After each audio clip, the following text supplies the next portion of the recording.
On va essayer de démarrer rapidement. Je vous rappelle juste que c'est la dernière table ronde de l'après-midi, mais juste après cette table ronde, ne partez pas, ne bougez pas. Il y a une performance qui se déroule ici, artistique, à 18h, et je pense que ça vaut la peine de la voir. Ça va bien continuer nos échanges de l'après-midi. Donc là, je vais laisser la parole au modérateur de cet échange, qui est Christopher Higdre. Vous êtes commissaire indépendant, Christopher, et vous allez nous parler des mythes et des rituels contemporains et comment, à travers eux, nous pouvons peut-être reconfigurer notre lien au vivant. Merci. Ça marche, oui. Bonsoir. Alors, nous sommes nombreux et le temps est court, hein, puisqu'on doit terminer dans une cinquantaine de minutes. Donc je vais pas m'éterniser sur les présentations. Donc tout d'abord, Jane Jordan, Isa Frémaux. Vous êtes les fondateurs de Laboratoire de l'imagination insurrectionnelle qui s'est établi aujourd'hui depuis un certain temps maintenant à la ZAD, Notre-Dame-des-Landes. Et vous avez constitué un autre collectif avec H, dont les... excusez-moi, les prénoms... Désolé. J'en perds mes moyens. Je suis vraiment désolé. Donc Nathalie Gélard et Thibaut Guichard. H. Et vous avez constitué à vous quatre un nouveau collectif qui s'appelle la Cellule d'Action Rituelle depuis 2019, un an après la victoire et l'arrêt du projet d'aéroport Notre-Dame-des-Landes, et qui constituait à créer un certain nombre de moments collectifs sous forme de rituels.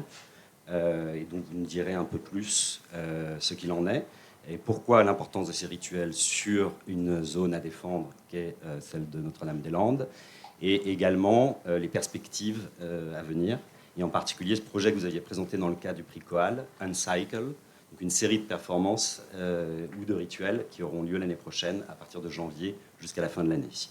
On a Jan Tomaszewski, qui est artiste, sculpteur, et qui a présenté dans le cadre du prix Coal un projet qui s'appelait Sequana, qui est lié aux sources de la Seine, et en particulier à des rituels de protection des sources qui remontent à très très loin.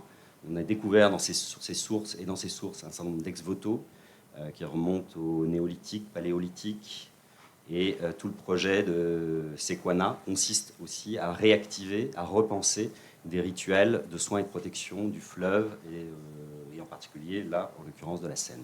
Et puis donc Péric Pitrou, qui est anthropologue proche de Philippe Descola, qui a créé un laboratoire dédié à l'anthropologie de la vie.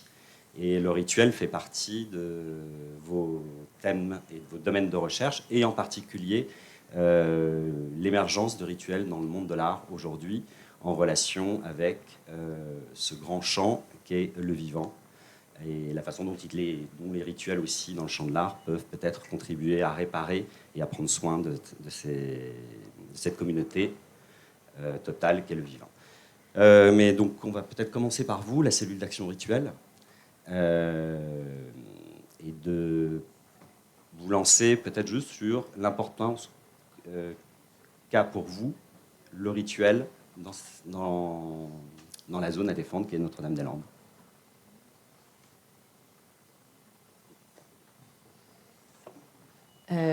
Bonjour. Oui, il va y avoir un petit peu cette danse de... C'est toi? Tu y vas? Non, j'y vais. Pour les personnes qui... Alors, on n'a pas du tout le temps de refaire l'histoire de la lutte contre l'aéroport de Notre-Dame-des-Landes, mais une des dimensions qui est importante, c'est que c'est une lutte qui s'est déployée sur plus de 40 ans et qui a connu des moments collectifs assez extraordinaire. C'est une lutte qui s'est faite grâce à une diversité de personnes qui se sont impliquées, de tactiques. Et l'une des principales tactiques, ça a été vraiment d'habiter le territoire. d'habiter le territoire qui devait être détruit. Et grâce à un espace de résistance très très très fort en 2012, lorsqu'il y a eu une première opération militaire pour essayer d'expulser les personnes qui habitaient là, la ZAD, la zone à défendre, en fait, n'a pas eu d'incursion policière pendant 6 ans. Il n'y a pas de police qui est venue pendant 6 ans sur ce qui est donc ce qui a été vécu par beaucoup comme une sorte d'utopie pirate de laboratoire des communs.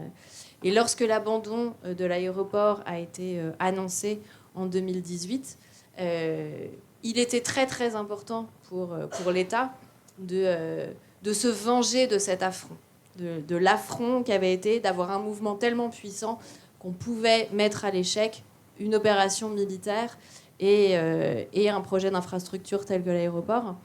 Et que ça a donné lieu à une opération militaire en avril 2018, juste après l'abandon, qui a été d'une violence assez inouïe. Enfin, juste pour rappel, vite fait, c'est 11 000 grenades en 3 jours. Vraiment, et la destruction d'à peu près un tiers des cabanes de la ZAD. Et que ça a donné lieu à une légalisation à marche forcée de la ZAD, ce qui fait que on est vraiment une communauté qui est un peu polytraumatisée, à la fois par des séquences de répression très très fortes et des conflits internes déchirants, parce que la question de la légalisation n'était vraiment évidente pour personne et que ça a créé énormément de tensions. Et que nous, on a vu le rituel comme une forme qui nous paraissait vraiment importante pour pouvoir à la fois honorer, célébrer le lien au territoire qu'on avait développé et qui, à notre sens, a été un facteur déterminant pour la victoire, mais aussi un geste de soin pour cette communauté polytraumatisée, parce que le rituel est une forme, et peut-être on va pouvoir déplier après, mais ça a une texture qui est vraiment très très spécifique. Et quand on vit en collectif et qu'on a beaucoup de moments collectifs, on a beaucoup d'assemblées, on a beaucoup de chantiers, on a beaucoup de fêtes, il y a besoin d'un autre espace qui a une texture différente pour pouvoir à la fois célébrer, honorer et faire soin. Je pense que la base pour nous d'un rituel, c'est un conteneur de transformation. Ça tient les gens pendant qu'ils se transforment ou que la communauté se transforme. Et pour nous, c'était un moment où on avait besoin de vraiment... Et ça continue, on est dans un monde qui se transforme et on a besoin de se transformer radicalement. Et donc pour nous, le rituel, c'est vraiment un outil de transformation et de création de liens.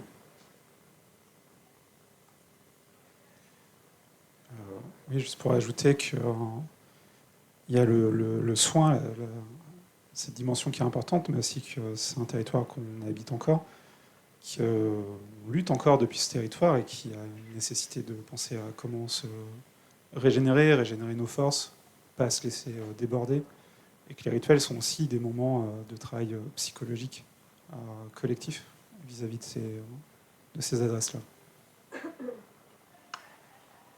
Et c'est un territoire où la plupart des personnes n'ont pas forcément grandi ensemble. C'est un endroit où des militantes sont venus de plusieurs endroits pour habiter ensemble, vivre ensemble. Du coup, il y avait cette question aussi de qu'est-ce qui fait commun. Donc, sur une ZAD où il y a le 17 janvier, qui est une date qu'on peut rapporter très vite à ce territoire, qui est propre à ce territoire, il y avait cet enjeu aussi de qu'est-ce qu'on partage en termes de temps commun. Et donc, les saisons ont aussi été des enjeux, des moments clés qui appartiennent au temps de la légalisation, aux négociations avec l'ONF, des choses comme ça qui ont fait que ça a traversé plein de questions très différentes, le rituel. Et c'est en ça que c'est hyper fort. Ça met du soin à des endroits, ça met du territoire, de l'ancrage très fort dans un endroit où on peut placer nos compétences cheloues du monde de l'art bizarre.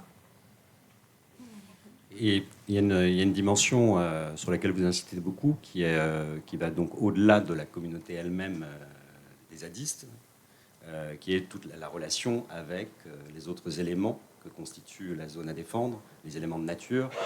Vous utilisez plutôt, vous, l'expression d'ailleurs plus qu'humaine. Et les éléments aussi que sont les cycles. Dans un cycle, donc il y a la question des solstices, des équinoxes. Et le rituel, en l'occurrence, il fait commun, il fait lien au-delà des zadistes et des sociétés humaines qui composent la ZAD. On était, les plus qu'humaines ont été toujours nos complices, nos alliés à la ZAD. La boue, par exemple. Une des raisons qu'on a gagné contre les forces de l'ordre en 2012, c'était parce que la boue était super pour lancer sur les casques des CRS, mais aussi que la boue prenait les engins. Et en fait, c'était très, très difficile. C'était la puissance du mouillé, quoi, contre le capital. Et donc, il y a toujours ce lien avec le vivant. On dit toujours le vivant nous a aidés c'est pas nous qui avons sauvé le bocage, on a sauvé le bocage avec le vivant. Le vivant nous a sauvés et on a sauvé le bocage. Et par exemple, donc, on utilise le premier rituel qu'on a fait, on utilisait, en fait, le triton est un symbole assez puissant de la ZAD. C'était un des espèces protégées. Le triton a des cellules pluripotentielles. Pluripotente, qui veut dire qu'elle peut réparer son cœur. Et donc le premier rituel qu'on a fait, il y avait un camarade a construit un triton géant de 40 mètres de long, et on a construit un énorme cœur de triton qui était cassé. Et pendant le premier rituel, ensemble avec 100 personnes, où une partie du rituel c'était de réparer le cœur du triton. Et donc on utilise le vivant aussi comme une métaphore. Et là, c'était vraiment dans le moment où on était le plus en conflit dans la communauté. On a aussi Dudu, le cheval, qui a sorti le premier madmet, enfin le premier arbre abattu par la tempête, qui est devenu un madmet par la suite. Lors d'un Beltane, c'est un moment qui est le 30 avril, entre le 30 avril et le 1er mai, qui a à voir avec la fertilité du vivant, l'érotisme du vivant, mais aussi les luttes politiques avec le 1er mai qui vient. C'est aussi un moment où on a fait passer Sardine, la vache la plus vieille de la ZAD, entre deux feux, parce qu'il y avait des rituels dont on retrouvait les traces, qui étaient sur la protection des bêtes contre les épidémies. En plus, on se retrouvait à des moments de Covid et tout ça, donc c'était super, toutes ces coïncidences de ouf. Enfin voilà, il y a aussi la rencontre avec le vivant, elle se passe dans des moments qui n'ont pas tout à fait à voir avec des rituels, mais avec des moments de l'année où, là par exemple, en ce moment, c'est la nuit des salamandres en permanence. Et donc on s'envoie des messages pour dire attention sur les routes, avec vos voitures, ne tuez pas les salamandres qui essaient de traverser. Enfin, il y a un truc de. Le vivant, c'est pas uniquement les zadistes sur la ZAD, et c'est pas uniquement dans les rituels non plus. Enfin, il y a un truc où c'est un territoire partagé, qu'on habite en commun. Alors, je pense aussi à un rituel qu'on a fait en 2018, où on a appelé ça un rituel d'entourage. C'est les gens qui, parmi notre communauté, s'occupent de la forêt, nous ont demandé de les aider à faire un rituel pour les aider à négocier face à l'ONF pour avoir le droit de gérer la forêt. Du coup, on a conçu un rituel où on venait entourer la forêt en marquant ses limites, mais aussi pour rappeler que la forêt faisait partie de notre communauté. Du coup, l'intégrer aussi en tant qu'agent dans celle-ci. Il y a une question, un rituel, donc si c'est une création qui en l'occurrence là est collective et qui porte une forte dimension, si j'ai bien compris, d'expérimentation. Il y a une dimension laboratoire dans la création de ces rituels. Néanmoins, en y incluant éventuellement des mémoires, des filiations avec d'anciens rituels, voire même liés au lieu même, au-delà de l'histoire récente de la ZAD qui est depuis 40 ans. Donc, de comprendre aussi comment retrouver, reconfigurer du lien aussi avec des rituels qui sont peut-être beaucoup plus anciens, oubliés, ou qui ont été écartés, occultés. Ouais, c'est vraiment du bricolage ce qu'on fait. On essaye vraiment... les rituels, c'était toujours du bricolage. L'idée de la tradition n'existe pas. C'est une autre invention du patriarcat colonial, capitaliste, quoi. Cette idée qu'il y a une tradition et ça reste fixe, en fait. C'est un fantasme. Nos rituels, on a une règle, pas de solennité. Il ne faut pas que c'est solennel. Solennel, pardon, je suis nul. Ouais, il ne faut pas que c'est solennel et qu'on croit que tout le monde est né avec une glande hippie et une glande punk. Et la vie, c'est d'essayer de trouver l'équilibre entre le punk et les hippies. Donc on essaye vraiment que les rituels sont entre les deux. C'est très important. Donc il y a souvent des blagues, il y a souvent de l'humour, et il y a des traces, comme tu dis, des trucs plus anciennes. Oui, effectivement, on va regarder ce qui s'est passé avant et qui est lié à notre territoire. Donc une histoire celte, une histoire peut-être un peu plus européenne. Nous, on a aussi grandi avec la mythologie gréco-romaine. Donc on va regarder ça, mais pas seulement, parce qu'on n'est pas dans une espèce de démarche de néopaganisme à chercher une pureté de ce que serait une croyance ou une pratique spirituelle. Donc on va l'hybrider, on va en prendre les morceaux qui nous intéressent et on va chercher des morceaux dans notre propre culture d'enfants de l'ère néolibérale. Et donc on va regarder des séries télé, on va regarder nos jeux d'enfants, je sais pas, le 1, 2, 3 Soleil, mélangé avec Buffy contre les vampires, mélangé avec nos lectures de Donna Haraway. Et on va faire un bricolage de tout ça. Et puis je pense qu'on est dans une situation qui est intéressante, qui est à la fois, parce qu'on est une communauté jeune, hein, et du coup on est à la fois à inventer des coutumes tout en s'inspirant des coutumes qui émergent, tout en allant chercher des références qui sont partagées, tout en essayant de bricoler notre esthétique que l'on revendique comme étant de l'animisme kitsch. Ça vous donne à peu près une idée du truc. Mais je pense qu'effectivement, dans la notion du rituel, souvent, on a cet imaginaire de quelque chose de millénaire, ou en tout cas d'ancestral. Je pense que ça peut vraiment aider dans certains blocs. Et nous, on est en pleine construction, mais à l'image de ce qu'est la communauté de la ZAD, qui est en construction à tout niveau. On se réclame vraiment pas experte des rituels, mais on est habitante de ce territoire et du coup on voit avec quels gestes, quelles histoires, là où on trouve du sens, quoi. Du coup c'est aussi voir en nous comment ça résonne.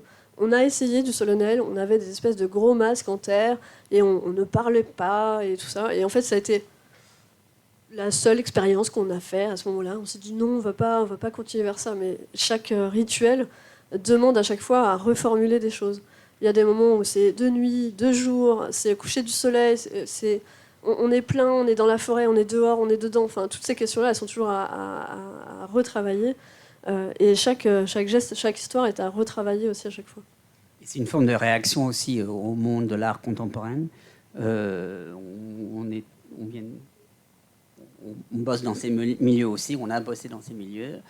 Et pour nous, l'art, c'est une invention coloniale, blanche, de la métropole, 1750. Cette chose est inventée, cette distance, cette idée de distance.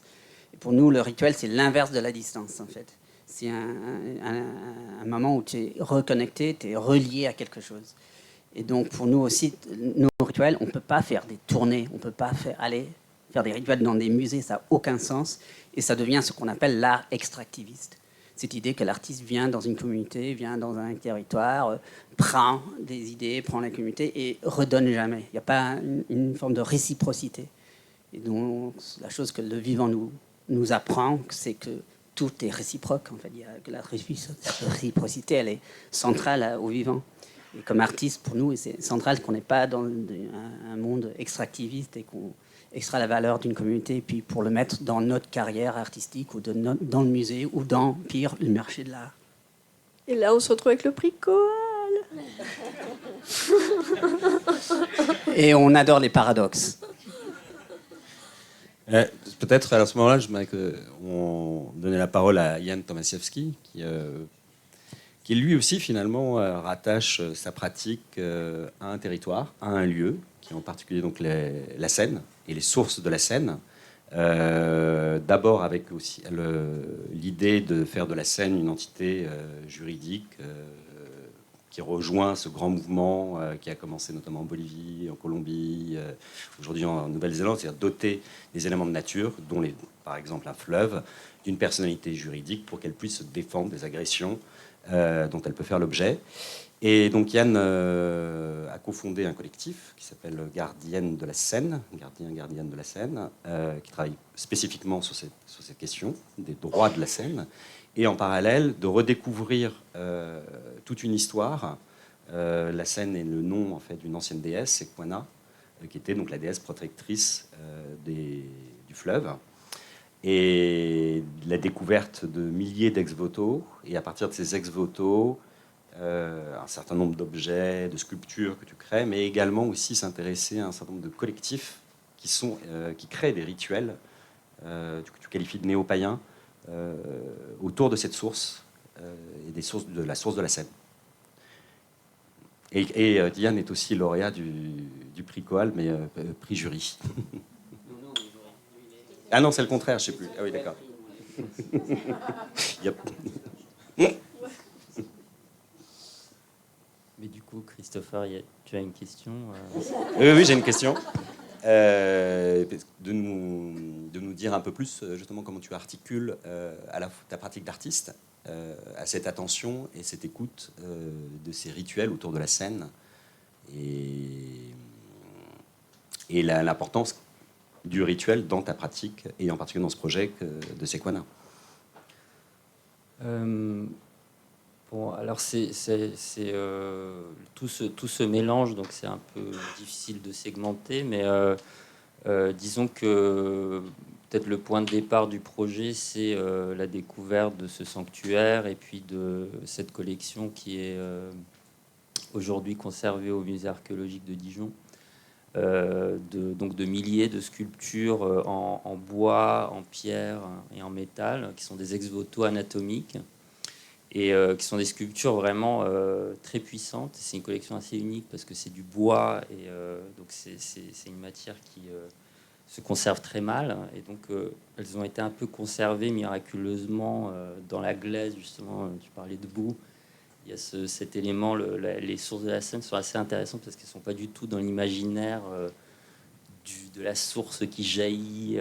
C'est vraiment très ténu, très boueux, très marécageux. Et donc dans cette espèce de magma boueux, il y avait tous ces fragments de corps. Et moi, j'ai trouvé très beau cette espèce d'entrelacement de représentation de corps malades, parce que c'était des ex-voto. Donc on venait aux sources du fleuve avec une maladie, c'était une forme de lourde païen, quoi. Et on offrait une représentation d'un fragment de corps malade. Donc je trouve assez beau qu'il y ait toute cette espèce de représentation presque d'une société et de ces mots et cette attente de soins et cette espèce de rapport de don contre don, voilà. Et en même temps, quand on va au musée archéologique de Dijon, c'est vrai que leur matérialité est assez dingue, mais elles sont mortes aujourd'hui, quoi. Et d'ailleurs, moi, depuis le début, j'ai voulu les filmer et c'est extrêmement compliqué parce qu'elles sont... Et donc, progressivement, en fait, j'ai eu le désir de réactiver quelque chose de ce que ces sculptures représentées sur place, quoi. Voilà. Et donc... en parallèle, en fait, j'ai découvert qu'il y avait des cercles de néo-païens, pour le coup, des néo-païens, quoi, donc premier degré, quoi, et qui donc il y avait un cercle druidique qui s'appelait Sequana, et il faisait donc toutes les fêtes dont vous parlez. Samonios, etc. Donc moi, je me suis rapproché de ces groupes pour comprendre un peu, puis observer, puis participer à tous ces rituels. Mais disons que pour le coup, il y avait une forme de quelque chose de solennel, etc. Et il y a une forme de religiosité qui fait que voilà, moi j'ai développé des liens avec certaines personnes dans ces groupes et qui d'ailleurs après se sont affranchis de ces premiers groupes, et puis après on a commencé à travailler ensemble de manière plus avec moins de labels, quoi, sur des formes de rites et aussi des formes. Donc avec ces ex-voto qui ont été... donc c'est des sculptures inspirées des ex-voto des sources de la Seine, mais qui ont été réalisées avec une composante de charbon actif, qui est une matière qui permet de purifier l'eau. Et c'est tout un processus en fait de fabrication de ces sculptures où pendant le processus toute une partie des sculptures a été détruite parce que pour obtenir du charbon actif on doit détruire le charbon. C'est un peu technique mais en même temps c'est symboliquement assez important. C'est-à-dire qu'il y a eu tout un ensemble de pièces créées et après une partie de ces pièces qui représentaient plutôt des organes internes, des estomacs, des reins, etc., ont été transformées en charbon actif. Et dans ce processus de transformation, en fait, les pièces sont détruites. Et ensuite, cette matière de charbon actif a été récupérée et utilisée pour être incorporée dans des linceuls. Et ensuite, il y a eu une performance avec donc différents groupes, ces groupes issus de ces cercles néo-païens des sources de la Seine, mais aussi des gens liés au collectif des gardiennes et gardiens de la Seine, qui sont plus liés au droit, donc qui ont participé à cette performance où les sculptures ont été portées jusqu'au fleuve, emballées dans ces tissus contenant du charbon actif, et ensuite immergées dans la Seine pendant plusieurs semaines. Voilà, je ne sais pas vraiment si je réponds à ta question. Si, parfaitement. Un peu, je trouve intéressant d'ailleurs de voir, parce qu'on parlait donc, du solennel, qu'il n'y a pas d'opposition. Par contre, s'il n'y a pas de solennel, il y a du sacré. Peut-être une distinction intéressante à faire. Et là, j'ai envie de me tourner vers Périg Pitrou. Et de l'interroger justement sur cette éventuelle différence dans l'émergence de rituels contemporains liés notamment à cette idée de prendre soin du vivant, cette différence entre solennel, religieux et sacré. Alors, contrairement à mon camarade de droite, je vais pas répondre à la question tout de suite parce que j'ai pas très envie d'être dans un point de vue surplombant de l'analyse du rituel. Il y a des pages entières, des livres entiers, des bibliothèques entières qui ont été rédigées là-dessus. Donc en 5 minutes ou en 10 minutes, ça sera compliqué. En revanche, j'ai envie de partager comment moi, j'en suis venu individuellement à être transféré et transformé d'une vie d'intellectuel parisien vivant à Bastille, allant à la Sorbonne, et se retrouvant à un moment donné dans une communauté amérindienne, à Oaxaca, au Mexique, dans laquelle il y a une autonomie aussi qui a été acquise alors pas comme au Chiapas, sur d'autres modalités. Et j'ai vécu dans cette communauté pendant plusieurs années en observant précisément les rituels. Ce qui voulait dire aussi, puisque l'ethnologie repose sur l'observation participante, les pratiquer. Donc j'ai appris à comprendre comment les Miré, qui était donc le groupe ethnolinguistique avec qui j'ai vécu, comment ils sacrifiaient des volailles pour demander de l'aide à une entité qui s'appelle Celui qui fait vivre. Et donc c'est les photos que je vous ai indiquées qui sont présentes ici, au sommet d'une montagne. Donc on demande à cette entité d'apporter son aide, à la fois pour faire croître le maïs, pour protéger le nouveau-né au moment de sa naissance, mais aussi lui donner des capacités intellectuelles. Et ce qui fait lien aussi avec ce qui a été dit au niveau de la ZAD, on demande à celui qui fait vivre de protéger contre les agressions extérieures, contre l'État qui viendrait imposer sa loi à certains moments. Et donc il y a une revendication à l'autonomie qui passe aussi par le soutien apporté par cette entité. Et donc ça a donné lieu à plusieurs publications, dont un premier livre. Il y a ce que les humains font avec la vie, qui développe un petit peu ce que j'ai découvert sur le terrain. Mais je vous donnerai, je dirais, une des conclusions qui m'a été en fait enseignée par les Miré. C'est que l'existence de cette entité qui s'appelle Celui qui fait vivre conduit à distinguer les vivants, les corps des animaux, des végétaux, les corps des humains. Donc le fait d'être vivant, c'est une chose, mais le fait de faire vivre, c'est un autre niveau, c'est une autre dimension. Et c'est précisément ce qui est traité par les rituels auxquels j'ai participé. Et donc, les Mirré m'ont enseigné qu'il fallait toujours regarder dans un rituel et distinguer les moments où on s'adresse aux vivants pour se reconnecter, par exemple, avec des animaux, se reconnecter à des végétaux, traiter le corps vivant qui est en nous, et des moments où on s'adresse à ce que j'appelle la vie, qui est davantage un pouvoir qui s'exerce en fait sur les êtres vivants, qui va leur permettre de croître, de se reproduire, de recouvrer la santé. Et donc ce qui est très intéressant, c'est la thèse que je défends en tout cas dans ce que les humains font avec la vie, c'est que dans toutes les sociétés humaines, les humains font une double expérience. À la fois, ils exercent leur pouvoir sur le vivant, sur les vivants.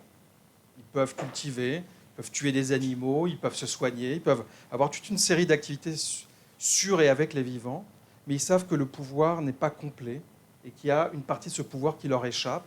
Et précisément, c'est ce que ce pouvoir renvoie à ce qu'est la vie, entendu comme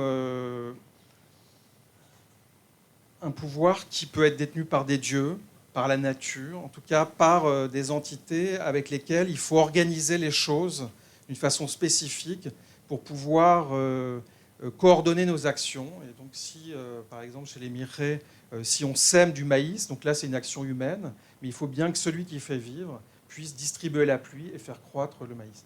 Et donc chez les Mirré, mais c'est valable dans tous les rituels que j'ai pu documenter par ailleurs, il y a cette idée de se coordonner, de faire un travail en commun, de s'engager dans un projet collectif à la fois entre humains. Et ce que vous avez décrit était tout à fait dans cette dimension-là, c'est-à-dire le rituel sert à faire société. Donc ça, c'est des analyses qui ont été faites par beaucoup d'ethnologues. C'est une interprétation, je dirais, sociologique, c'est-à-dire et même fonctionnaliste. Le rite sert à nous créer une identité commune, à nous créer des objectifs communs. Et c'est vrai que ça fonctionne.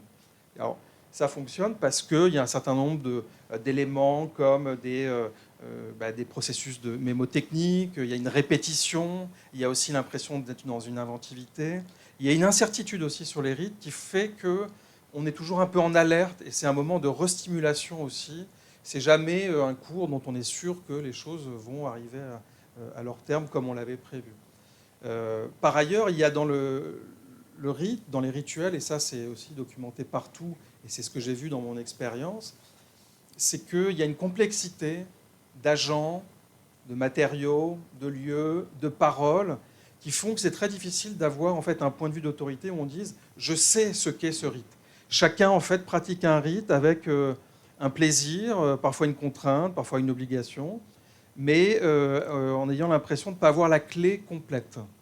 Et je pense que s'il faut parler des travaux contemporains en anthropologie, de Descola ou d'autres, un des points nouveaux par rapport à la façon d'envisager le rite ou le rituel, c'est que l'approche symbolique a consisté à essayer de décoder en fait les paroles et les gestes et les objets qui étaient utilisés. Et cette approche, évidemment, a été très orientée par les religions du livre, avec cette idée que les rituels des monothéismes sont des sortes d'applications d'un texte déjà écrit. Dans les sociétés non occidentales, on a parfois considéré que c'était le mythe qui remplissait cette fonction, et décoder les mythes permettait de voir comment les rites venaient les réactualiser. Quelque part, je dirais, c'est un peu de l'anthropologie qui est toujours pertinente, mais peut-être un peu vieillotte. Désormais, les travaux contemporains et aussi les expériences des ethnologues vont plutôt dans la direction de rites organisés pour se relier avec le vivant, avec les vivants, avec la diversité des formes de vie qui peuvent se rencontrer sur un territoire, mais aussi avec le fait que les rites servent à se connecter avec le pouvoir de la vie. Et donc ça, je pense que c'est un peu un renouvellement contemporain qui est intéressant d'analyser, parce que c'est un peu toute cette perspective de la cosmopolitique. On ne fait pas simplement collectif entre humains, on a besoin d'entités de la nature, on a besoin des non-humains pour participer à un même monde.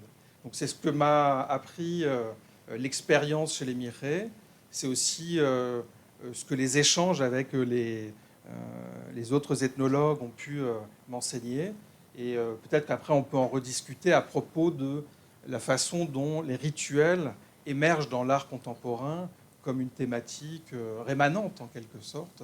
Donc là, effectivement, pour le point de vue de l'ethnologue que je suis, ou de l'anthropologue qui envisage la dimension universelle des pratiques, il est intéressant de se dire que la création de rites s'inscrit dans un fond commun à l'humanité, qui est précisément cette volonté, ce désir de nouer un lien à la fois avec les vivants non humains, mais aussi avec les forces de la vie, avec cette idée que, en fait, si on ne fait rien, on dépend de ces forces de la vie. Et il faut créer un monde, je dirais, plus harmonieux dans le dialogue, et à la fois avec les vivants, mais aussi avec les pouvoirs de la vie.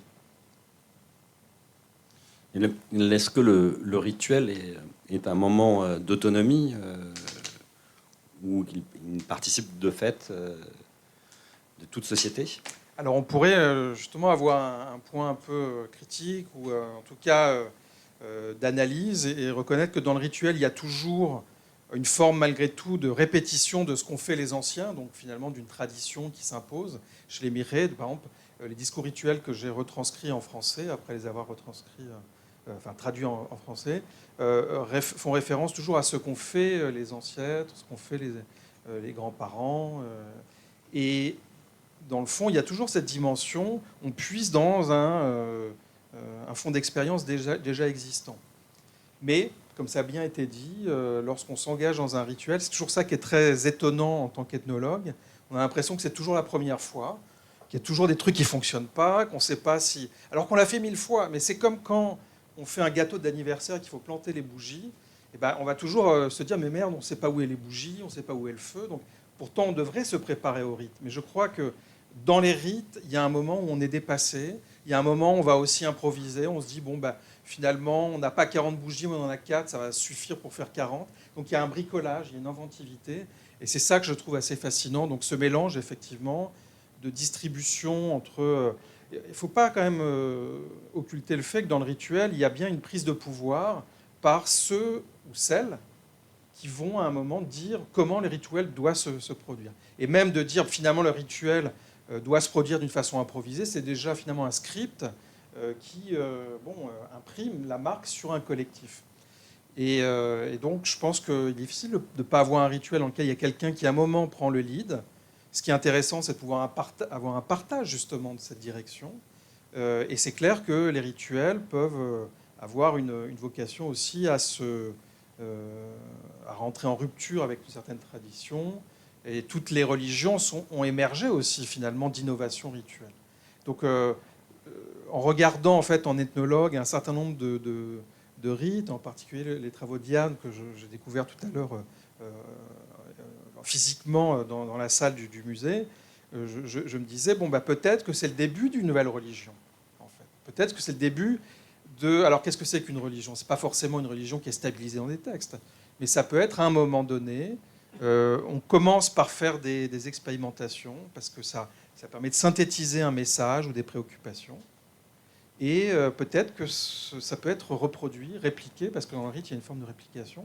Et peut-être que ça ne prendra pas le sens d'une codification comme dans certaines religions, mais ça peut prendre à un moment donné un effet de, je ne sais pas moi, de mouvement symbolique qui peut être partagé par d'autres personnes que l'artiste. Donc voilà, je pense qu'il y a effectivement ce mélange entre la création et la répétition qui est toujours au cœur des rituels. Dans l'art, évidemment, la création par les artistes est mise beaucoup en avant, pour les raisons qui ont été expliquées aussi tout à l'heure par rapport au monde de l'art contemporain. Il y a un peu l'idée que bon, il faut imprimer sa patte à une histoire.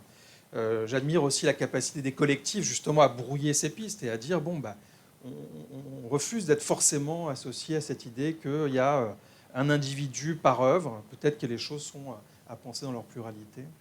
Donc voilà, mais souvent derrière l'autonomie de la création, on se rend compte qu'il peut y avoir un mouvement d'opinion qui est intéressant à analyser et qui est aussi en fait un socle pour des luttes, pour des cohésions, pour des critiques un peu généralisées, qui ne sont pas simplement un petit travail fait d'une façon isolée. Voilà, je me retourne vers la cellule d'action rituelle et justement pour comprendre l'élaboration collective de ces rituels, comment ça s'incarne avant le rituel, pendant le rituel, quelle est la part de... On a parlé beaucoup de bricolage, mais surtout quelle est la part en fait de création collective. On parlait de lead, existe-t-il bref, quel est le processus de création d'un rituel?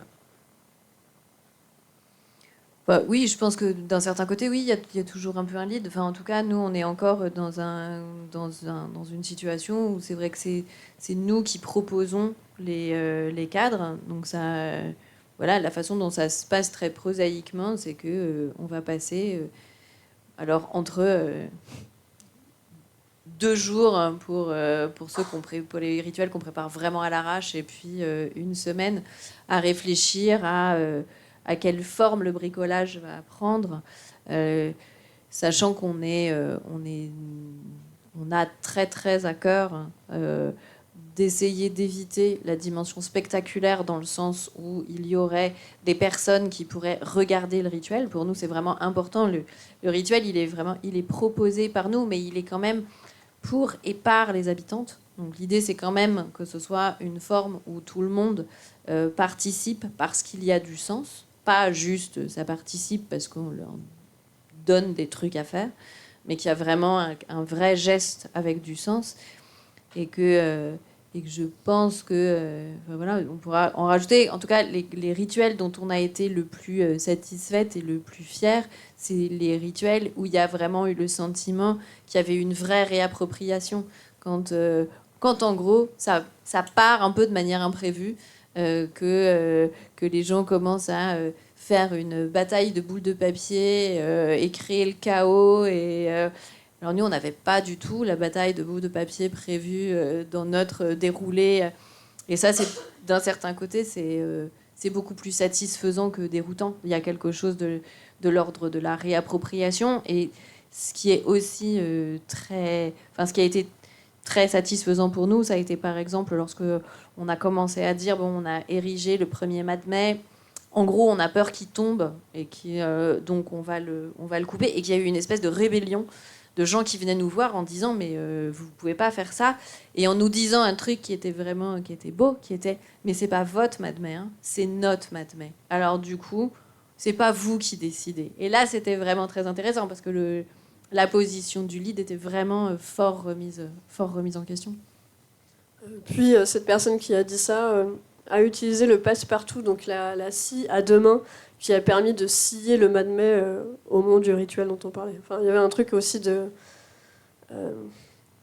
débordement, enfin, de quelque chose qui dépasse complètement.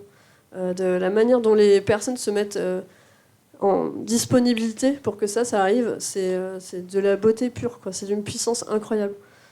Et on a des tas d'histoires comme ça de débordement. Enfin, on a aussi, par exemple, avec ce 1er Mad-Mai, on a des sangles qui étaient restées bloquées au Mad-Mai. C'est trop haut. On fait un appel à la populace. Qui sera capable de défaire les sangles du Mad-Mai? On a un mec qui essaye de grimper, ça marche pas. On a un deuxième mec qui essaye de grimper, ça marche pas. Et il y a Camille qui déboule et qui dit « je peux essayer ». Et qui commence à grimper. Et en fait, ça prend 15 secondes. Elle y est, elle défait les sangles, elle redescend. Il y a quelqu'une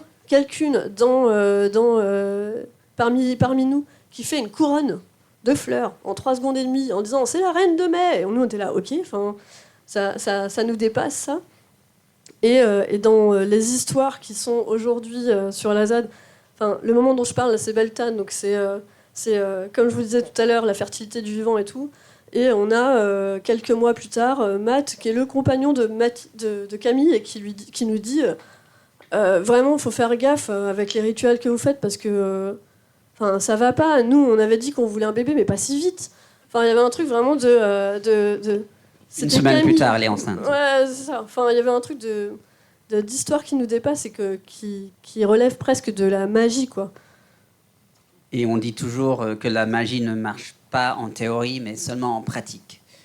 Et c'est vrai. Et en parlant de religion, moi souvent je fais la blague que je pense qu'il y a plus de gens qui viennent à nos rituels, qui vont à la messe des 2 villages autour de nous. Tu t'emballes. Juste pour dire. Et sur la question du leadership, c'est intéressant. Je pense que être leader sur ces rituels, proposer un cadre, mais pas être dans un ordre tyrannique où ce serait un cadre immuable et non réappropriable, et qu'il y a une forme de confiance très forte entre nous et les gens avec qui on vit, qui s'abandonnent un peu à nous quand même et n'ont pas peur non plus de venir modifier, de venir s'approprier les choses, parce qu'on est, pour le coup, pas dans une relation descendante autour de ça. Ce qu'on fait, c'est un cadeau aux gens. Et qu'on espère qu'un jour, il n'y aura plus besoin de nous pour faire des rituels sur la ZAD et que d'autres prendront le relais. On a déjà des gens qui nous ont accompagnés pour penser des rituels à leur demande ou juste pour des rituels spécifiques parce que ça les intéressait et que du coup, on a intégré ces gens-là avec nous. Donc oui, il y a une forme de comment on appelle ça, de gouvernance qui se met en place, quoi. Oui, on arrive bientôt à la fin du temps qui nous était imparti. C'est sans doute bien trop court pour aborder toutes ces questions-là. Il y aura une manière de prolonger de toute façon, d'une manière ou d'une autre. Donc à ce moment rituel de donner la parole à ceux qui nous ont jusqu'ici écoutés. Donc est-ce qu'il y a quelques questions dans la salle ou interventions du reste?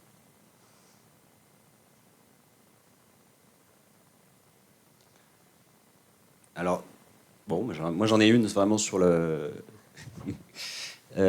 sur la question. Est-ce que je reviens en fait à cette petite histoire qui a traversé un peu quand même cette différence entre solennel, sacré. Il y a la question de la magie.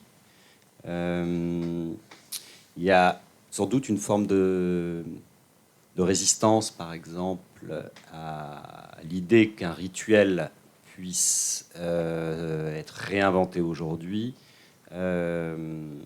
Avec cette notion complexe, un peu sensible, de sacré et de religieux. Et il y a une forme d'inventivité, de créativité, de joie, de fête aussi dans les rituels de la cellule d'action, voilà, de ce que vous déployez, de ce que vous développez. Mais aussi, je trouve aussi, finalement, pour prendre soin, il y a un engagement des corps, il y a quelque chose de matériel, plus au-delà du symbolique dans le rituel. Et essayer de comprendre. Vous aviez ouvert d'ailleurs Uncycle avec une citation qui a été utilisée pour présenter cette table ronde de Starhawk, qui dit l'importance du sacré pour nommer ce qui nous fait vivre. Peut-être Périg, vous voulez... Je vais rebondir sur la notion de sacré qui, malgré tout, véhicule l'idée de la distinction entre le profane et le sacré. Or, dans nos pratiques, on se rend compte que les choses sont beaucoup plus compliquées. C'est aussi ce qu'observent les ethnologues sur leur terrain. Et en fait, les rites sont complètement enchâssés dans la vie quotidienne. Et de la même façon, dans le sacré, il y a un peu l'idée qu'il y aurait de la transcendance, que les dieux seraient dans un rapport très différent aux humains, alors que on se rend compte que dans les rites qui s'adressent à ces êtres invisibles, il y a une façon de faire communauté avec eux.